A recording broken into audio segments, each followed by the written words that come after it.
Jake Morrison walked through the burning streets of New Denver, his boots crunching on broken glass and ash. The sky above him glowed red like a wound that would not heal. Smoke rose from every building, every home, every dream that had once made this place beautiful. The alien ships hung in the darkness above like metal vultures, their work nearly complete. He held Emma's stuffed bear tight against his chest. The little toy was all that remained of his 6-year-old daughter. The bear's fur was singed black on one side, just like everything else in this dead world. Lisa's wedding ring sat heavy in his pocket, found among the ruins of their kitchen where she had been making breakfast when the bombs fell. The Zephyrian Empire had given Earth 1 hour to surrender, 1 hour to abandon everything humans had, built across centuries of struggle and hope. 1 hour to become slaves to creatures who saw people as nothing more than useful animals. Earth's leaders had chosen to fight instead. The war lasted exactly 6 hours and 12 minutes. Jake stopped walking when he saw the crater where his house used to stand. The explosion had been so complete that nothing remained except a perfect circle of melted sand turned to glass. His family had died instantly, vaporized in the first wave of the orbital bombardment. He should have been home with them, but duty had called him to the Defense Command Center that morning. Admiral Kate Phillips approached from behind, her uniform torn and bloodied. She was one of the few high-ranking officers who had survived the initial attack. Her face was grim as she surveyed the destruction around them. "Jake, we have to go," she said softly. "The evacuation ships are almost full." He did not turn around. "Where exactly are we evacuating to, Admiral? They hit every major city on Earth. 40 billion people lived on this planet yesterday. How many are left now?" Kate's voice was steady, but Jake could hear the pain beneath it. "Intelligence estimates 3 billion survivors scattered across the rural areas and smaller settlements. The outer colonies are still intact.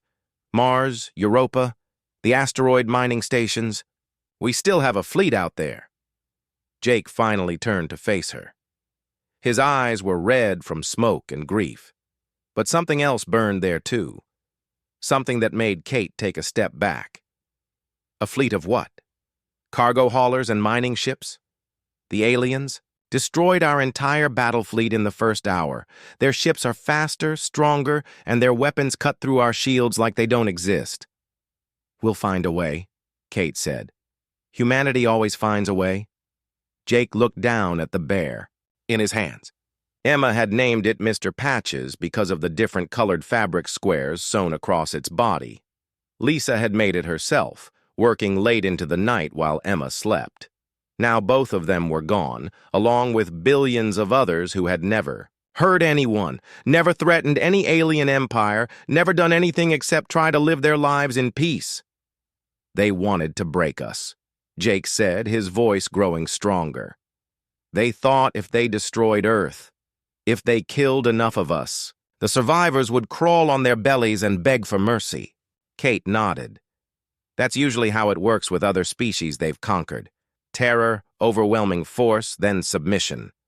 Jake smiled, but it was not a pleasant expression. "They don't understand humans very well, do they, Admiral?" "No," Kate replied. "I don't think they do."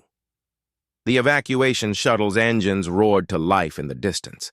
Around them, the last survivors of New Denver gathered their few possessions and prepared to leave the only world their species had ever known.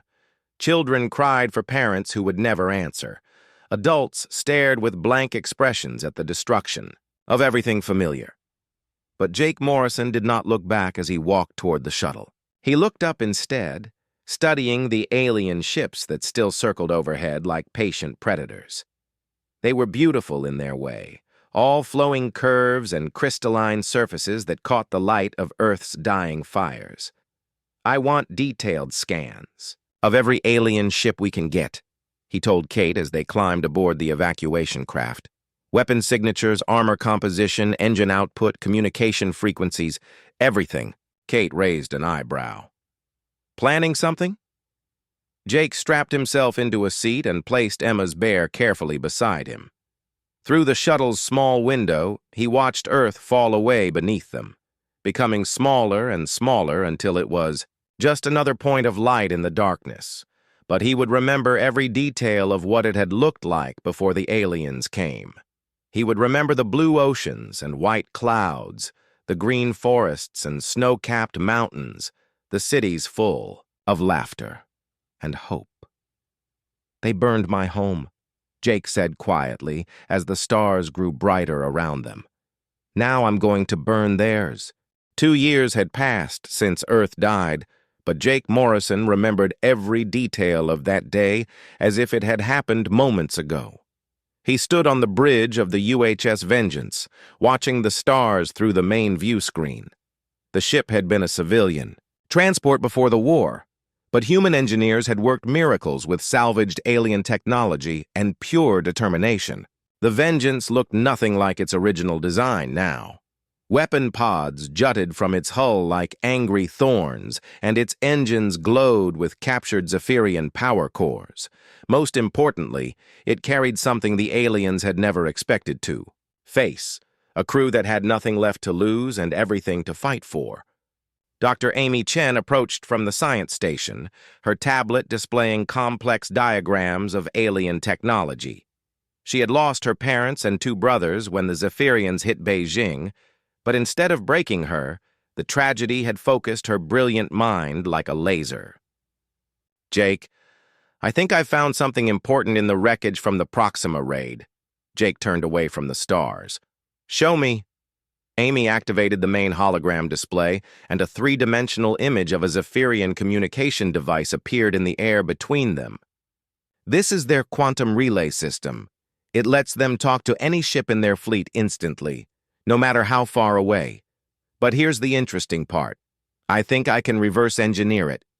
Lieutenant Ben Torres looked up from the tactical station. The former Special Forces soldier had been on leave visiting his family in Los Angeles when the bombs fell.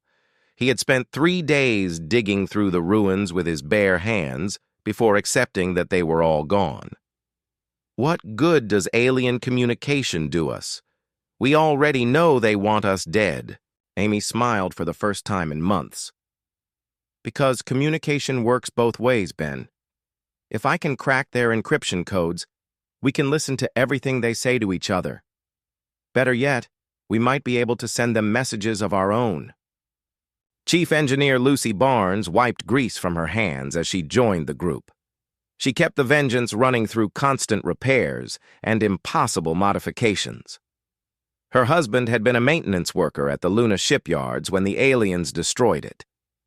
"You mean we could trick them into thinking they're getting orders from their own command?" "Exactly," Amy replied.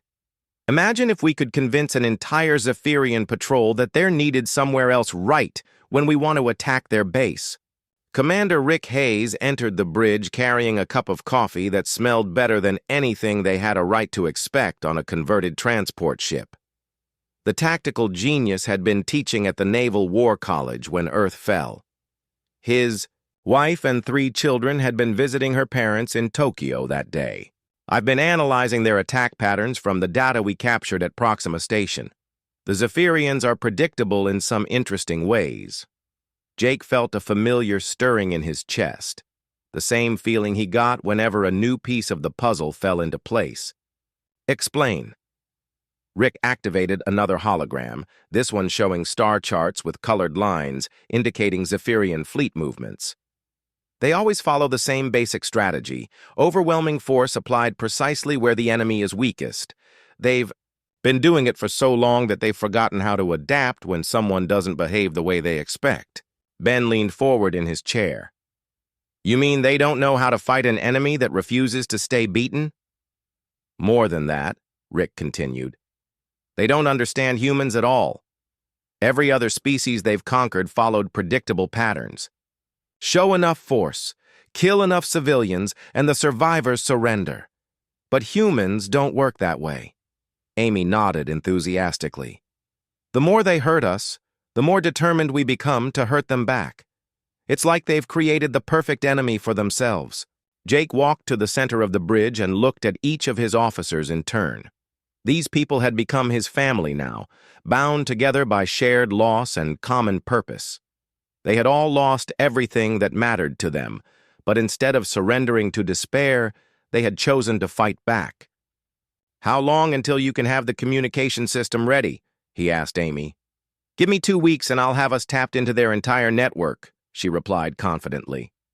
Jake nodded and turned to Rick. "I want detailed plans for hitting 3 different targets simultaneously. Something that will force them to spread their response ships thin." "Already working on it," Rick said. "But Jake, if we're going to do this right, we need more than just tactical victories. We need to show the other human cells that this war can be won." Lucy stood up from where she had been examining the engine readouts on her tablet. "The resistance groups in the outer colonies are still fighting defensively. They hit supply convoys and run away, but they're not really trying to take territory or destroy major installations." Ben's expression darkened. "They're scared. Can't blame them after what happened to Earth." Jake picked up Emma's stuffed bear from where it sat on his command chair. The toy went everywhere with him now, a reminder of why this war had to be fought. Fear is what the Zephyrians count on.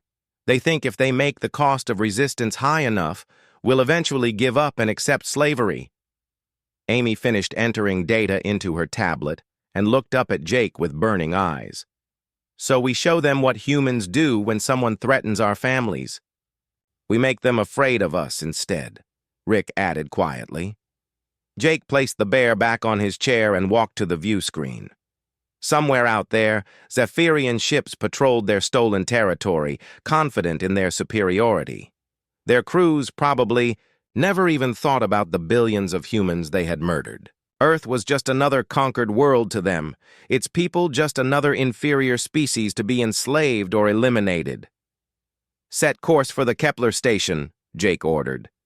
"It's time to teach the Zephyrian Empire that humans don't surrender, don't forget, and don't forgive." Jake Morrison stood in the cargo bay of the Vengeance, watching as the latest group of rescued prisoners stumbled off the transport shuttle. Their faces were hollow with months of forced labor in the Zephyrian mining colonies, but their eyes burned with something the aliens had not expected to see: hope. Captain Steve Parker was among them, his merchant marine uniform torn and stained, but his back still straight with pride. He had been captured when the aliens overran the Wolf 359 trading post, along with 300 other civilians who had the misfortune of being in the wrong place when the Empire decided to expand its mining operations. "Captain Parker," Jake said, extending his hand. "I'm Commander Morrison. Welcome aboard." Steve shook his hand firmly, studying Jake's face with intelligent eyes. "I heard about you on the colony worlds. They call you the Burned One. The Zephyrians are scared enough of you to put a price on your head that could buy a small fleet." Jake smiled grimly. "Good. Fear is the only language they seem to understand." Dr. Amy Chen approached from the medical bay, her tablet showing the latest health scans of the rescued prisoners. "Most of them will recover fully with proper food and rest. The Zephyrians are efficient slavers. They keep their workers alive and productive, even if they treat them like machines." Ben Torres joined them, his expression dark with controlled anger. "I interviewed some of the prisoners about the mining operations. Jake, you need to hear this." They moved to the briefing room where a large holographic display showed the current star map of known Zephyrian territory. Red dots marked military installations, while yellow indicated civilian settlements and mining colonies.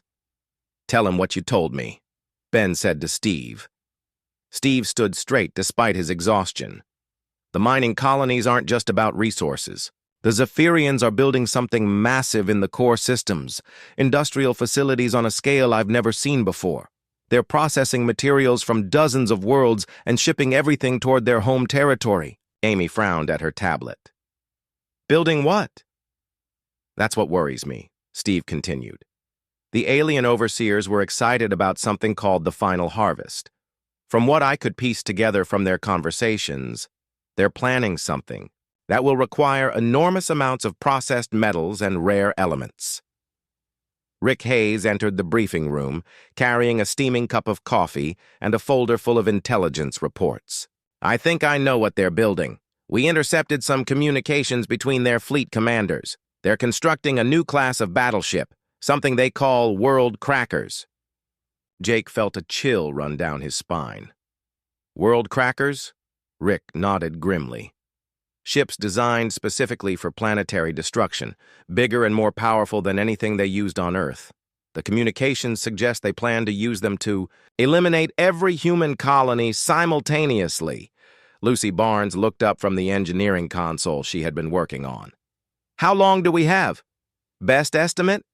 6 months before the first ships come online," Rick replied. "Maybe less." The room fell silent as the implications sank in.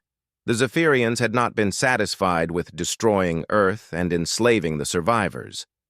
They were planning to finish the job completely, wiping out every trace of humanity from the galaxy.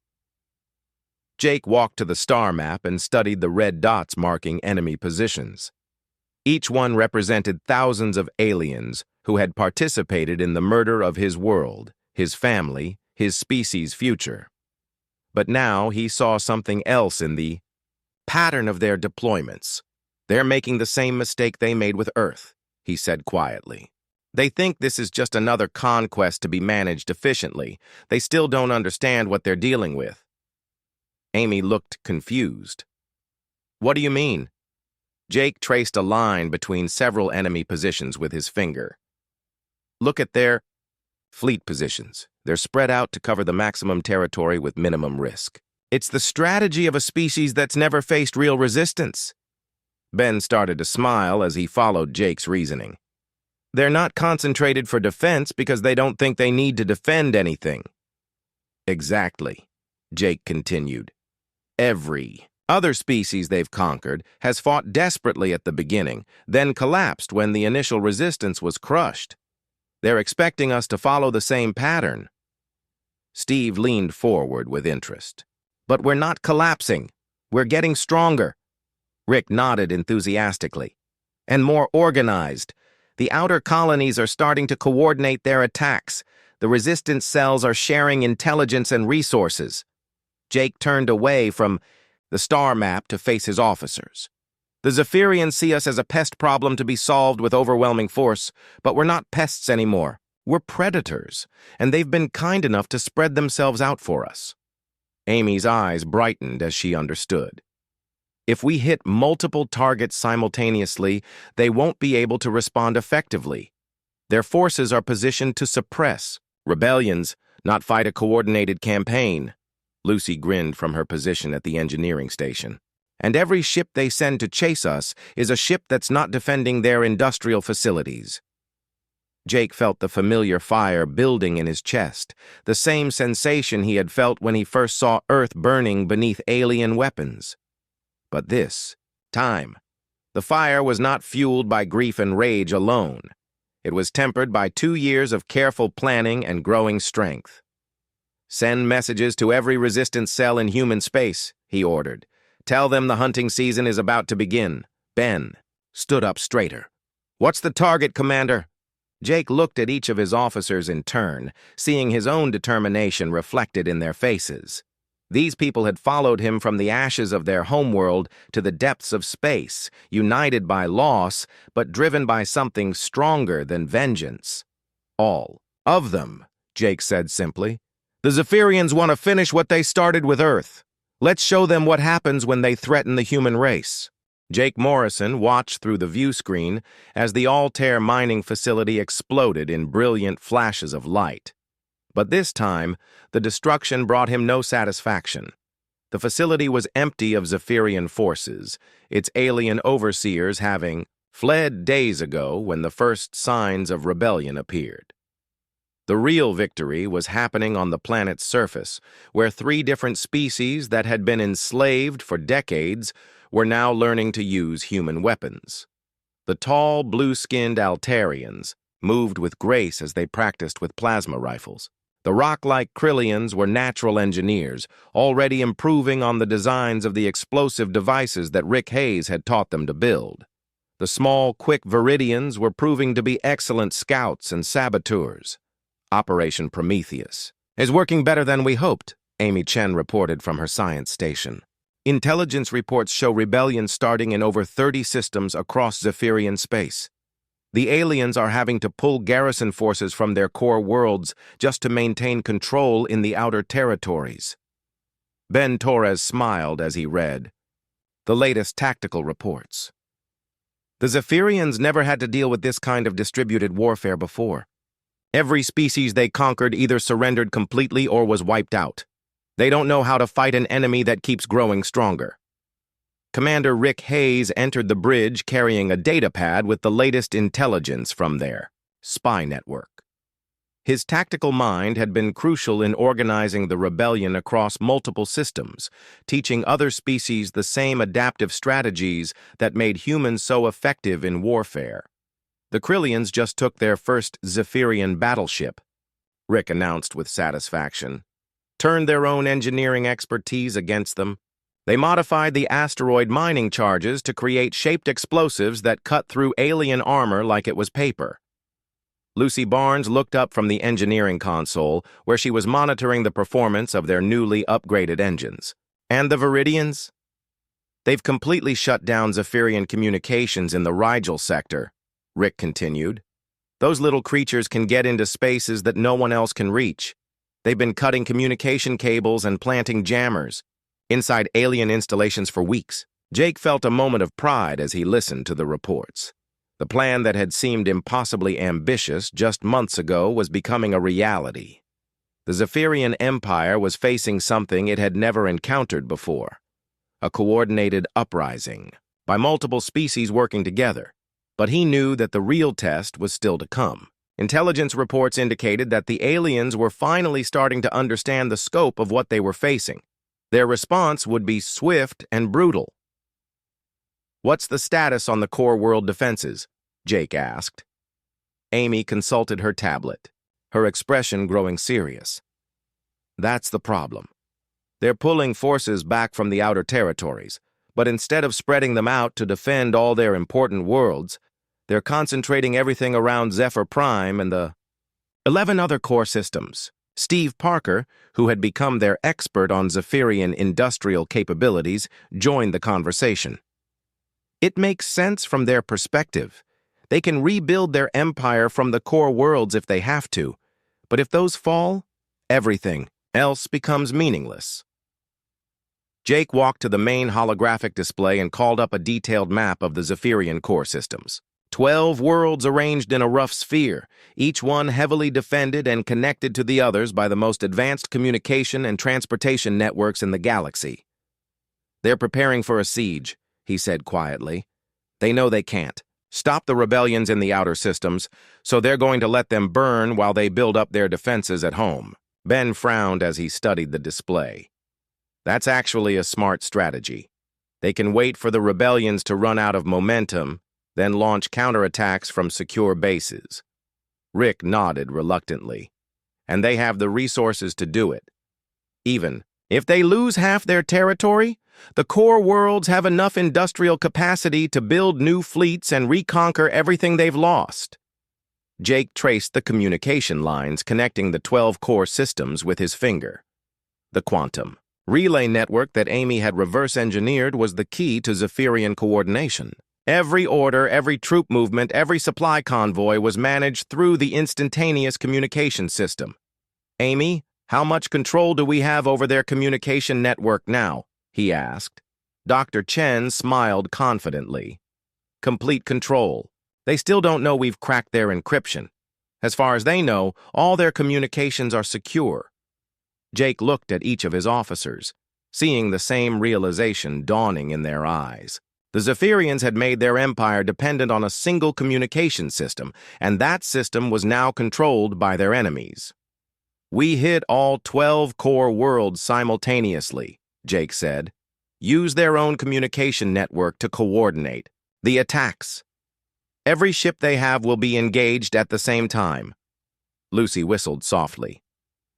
"That's going to require every human ship we have, plus all our alien allies.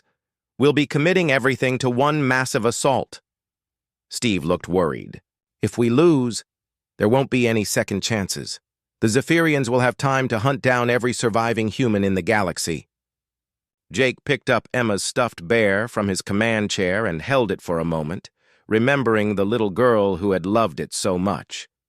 She would never see the stars that humanity was now fighting to free, but her death would not be meaningless if this plan succeeded. The Zephyrians made one crucial mistake when they destroyed Earth, he said quietly. They thought that killing enough humans would make the rest of us surrender. Instead, they created something that their empire has never faced before. An entire species with nothing left to lose. Rick stood up straighter. How long do we have to prepare? Jake looked at the tactical display showing Zephyrian fleet movements. The aliens were still pulling ships back from the frontier systems, concentrating their forces for what they believed would be a defensive campaign. 3 months, Jake replied. That's when their world cracker ships come online. We hit them before they can launch their final attack on the human colonies. Amy began running calculations on her tablet. I can have communication jammers ready to deploy in each system. Once the attack starts, they won't be able to coordinate their defenses. Ben cracked his knuckles with anticipation. Time to show them what humans do when someone threatens our family. Jake nodded and turned back to the view screen where the liberated world of Altair was already beginning to rebuild. New structures were rising from the ruins of the mining facilities built by free beings working together toward a common future. Send word to every human ship and every allied fleet, he ordered. Tell them it's time to end this war. Jake Morrison stood on the bridge of the UHS Prometheus, the massive battleship that had become the flagship of the Free Human Fleet. Through the armored viewports, he could see nearly 300 human ships arranged in perfect formation, their hulls gleaming with captured alien technology and human determination. The Prometheus was no longer the converted transport that had carried him away from Earth's ashes. 5 years of constant warfare had transformed it into something that would have been impossible to imagine when the war began. A ship that could match any Zephyrian dreadnought in single combat. All fleet commanders report ready, Ben Torres announced from the tactical station. The former Special Forces soldier now commanded the largest human battle fleet in history, but his eyes still held the same cold anger they had carried since Los Angeles burned.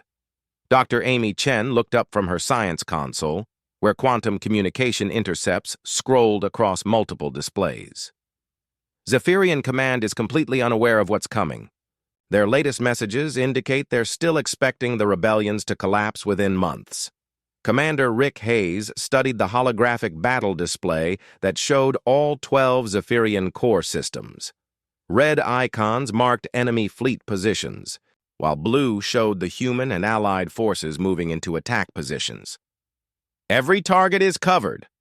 The Altarians are in position at New Zephyr, the Krillians are ready to hit their industrial complex at Rigel 7, and the Viridians have infiltrated the communication centers on 4 different worlds.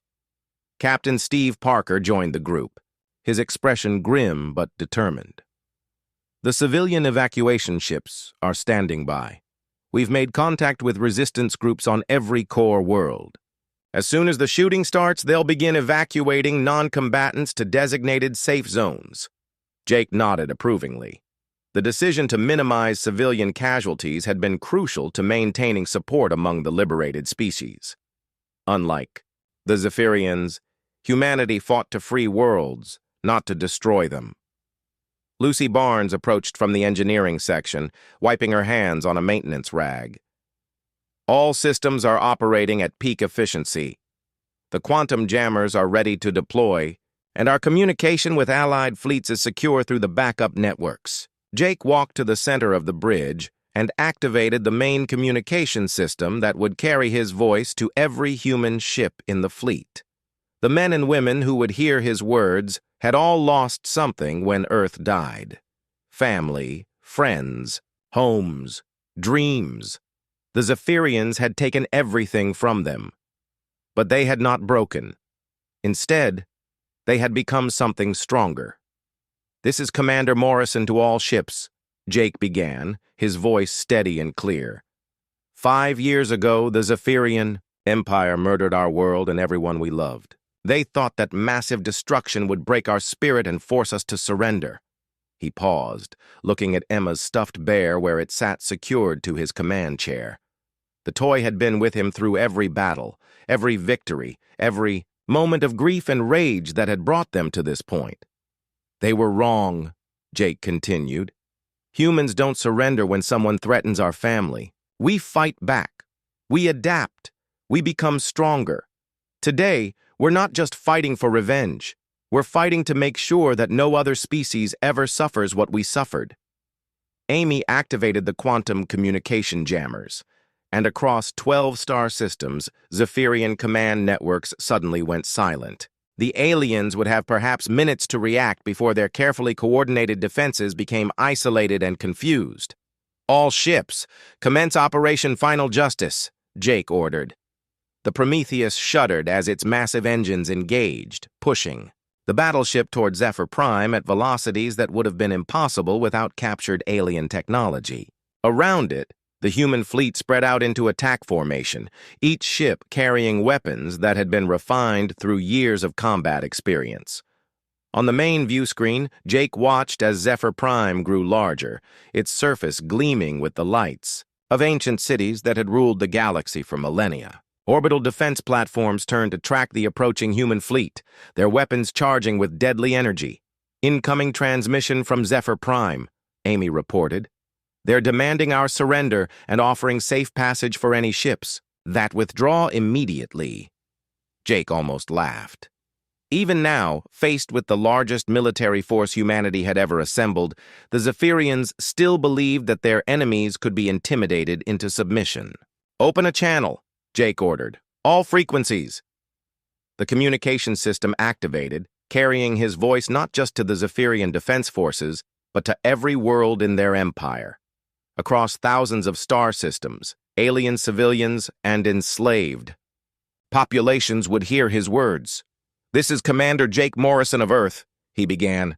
5 years ago, you destroyed my home and murdered my family. You thought that killing billions of innocents would make the survivors bow down and accept slavery. The first Zephyrian orbital platforms opened fire, sending streams of plasma toward the approaching human fleet. But the Prometheus and its escorts had been designed specifically to survive such attacks. Energy shields flared and held, while return fire began dismantling the alien defenses piece by piece. "You were wrong about humans," Jake continued, his voice carrying across the galaxy as the battle raged around him. "We don't forgive, we don't forget, and we don't surrender." Explosions bloomed across Zephyr Prime's orbital defenses as human weapons found their targets. The alien platforms had been designed to intimidate rebellious populations, not to fight against enemies who had studied their weaknesses for years. "Today, your empire ends," Jake said as the Prometheus broke through the final defensive line and entered orbit around the Zephyrian homeworld. Not through genocide, not through slavery, but through justice. The surface of Zephyr Prime stretched out below them, its ancient cities gleaming in the light of their star. Soon those cities would burn as Earth had burned. But this time, the civilians would have time to escape. This time, the destruction would be precise and purposeful. Jake looked at his officers, seeing his own determination reflected in their faces. They had come so far from the desperate survivors who had fled Earth's ashes. They had become something the galaxy had never seen before, liberators who fought not for conquest, but for freedom. "Begin orbital bombardment," Jake ordered. "Military and government targets only." The ancient capital of the Zephyrian Empire began to burn. Jake Morrison stood in the observation deck of Sanctuary Station, watching human children play in the artificial gardens that bloomed under synthetic starlight. The massive space habitat had been built from the wreckage of Zephyrian dreadnoughts, transformed from instruments of oppression into a symbol of hope and renewal. The children laughed as they chased each other through groves of earth trees that had been grown from seeds preserved in the outer colonies. They would never see the blue skies and green forests of humanity's birth world, but they carried its legacy in their genes and their unconquerable spirit. Dr. Amy Chen approached from the research section, her tablet displaying the latest reports from the galactic perimeter. Jake, we're getting first contact requests from species in the Magellanic Clouds. Word of what happened to the Zephyrian Empire has spread even beyond our galaxy. Jake smiled as he watched a little girl with dark hair chase a boy through the gardens. She reminded him of Emma, carrying the same fearless joy that his daughter had possessed. What are they saying? Most of them are asking for protection, Amy continued. There's another empire out there, something called the Void Hierarchs, that's been expanding toward their systems. They've heard that humans specialize in dealing with would-be galactic conquerors. Admiral Kate Phillips entered the observation deck, her uniform bearing the insignia of the Galactic Liberation Council. The organization had grown from a handful of human resistance cells into a coalition that now included dozens of liberated species. The latest refugee fleet just arrived from the Andromeda border. 40,000 survivors from a system that tried to resist the hierarchs on their own. Jake turned away from the gardens to face his old friend. Kate had aged in the 10 years since Earth's destruction, but her eyes still held the same determination that had carried them through humanity's darkest hour. How bad was it? He asked. Kate's expression was grim. Bad. The hierarchs used different tactics than the Zephyrians did, but the result is the same. Entire populations enslaved or eliminated, worlds stripped of resources, civilizations reduced to footnotes in history. Lieutenant Sarah Collins joined them, her youth a reminder that humanity's fight for galactic freedom had now lasted long enough to produce a new generation of warriors. She had been born in the outer colonies after Earth's fall, raised on stories of the homeworld she would never see. Commander, the patrol fleets are reporting something interesting, Sarah said. We're detecting massive fleet movements in the galactic core. The hierarchs seem to be consolidating their forces. Jake walked to the large view screen that dominated one wall of the observation deck. It displayed a real-time map of known space, with friendly territories marked in blue and hostile regions shown in red. The pattern was familiar. Another aggressive empire preparing for expansion. They've heard about what happened to the Zephyrians, Jake said quietly. They're trying to decide whether we're a threat to be eliminated or a problem to be avoided. Amy consulted her tablet. Intelligence suggests they're building something called entropy cannons, weapons designed to destabilize stars and cause them to go supernova. Kate shook her head in disgust. Another species that thinks overwhelming destruction is the answer to every problem. They never learn. Jake smiled, but there was no warmth in the expression. It was the same look he had worn when planning the assault on Zephyr Prime, the cold calculation of a predator studying its prey. Oh, they'll learn, he said softly. The question is whether they'll learn before or after we teach them. Sarah looked confused. Commander, are you suggesting we take the fight to them? The hierarchs control thousands of systems. They're even larger than the Zephyrian Empire was. Jake picked up a small object from the windowsill, a piece of melted glass from Earth, all that remained of the house where he had once lived with Lisa and Emma. He carried it everywhere now, a reminder of why this fight would never truly end. Sarah, do you know why the human race survived when so many others didn't? He asked. The young officer thought for a moment. Because we're more adaptable? Because we don't give up? Those are part of it, Jake replied. But the real reason is simpler. We learned something that most species never figure out. The universe is full of bullies, and the only way to deal with a bully is to hit them so hard that other bullies think twice about picking on you. Amy nodded thoughtfully. The Zephyrians thought they were dealing with just another species to be conquered. By the time they realized their mistake, it was too late. Kate looked out at the gardens where human and alien children played together, without any thought of the ancient hatreds that had once divided their peoples. The hierarchs are about to make the same mistake. Jake activated the station-wide communication system, and his voice carried to every section of Sanctuary Station. Humans, Altarians, Krillians, Viridians, and dozens of other liberated species stopped what they were doing to listen. "This is Commander Morrison," he began. "10 years ago, the Zephyrian Empire destroyed our homeworld because they thought humans would make good slaves. They learned too late that humans don't make good slaves, but we make excellent enemies." He paused, looking out at the artificial sky where the lights of human ships could be seen moving between the stars like metal comets carrying freedom to distant worlds. Now another empire thinks it can repeat the Zephyrians' mistake. The Void. Hierarchs are building weapons to destroy entire star systems, just like the Zephyrians built world crackers to eliminate human colonies. Jake held up the piece of melted glass so that everyone could see it. "This is all that's left of my home on Earth. My wife and daughter died in the flames that created it, but their deaths taught the galaxy something important. If you hurt humans, we will find you, and we will make you regret it." The communication system carried his words beyond Sanctuary Station, broadcasting to human ships and allied fleets throughout liberated space. On 1,000 worlds, beings who had once been slaves lifted their heads with hope and determination. "The hierarchs want to threaten innocent civilizations with extinction," Jake continued. "Let's show them what happens when they threaten the human race and our allies." Sarah stood straighter, her hand moving instinctively to the weapon at her side. "What are your orders, Commander?" Jake looked out at the stars one more time, seeing not distant lights, but destinations where freedom still needed to be won.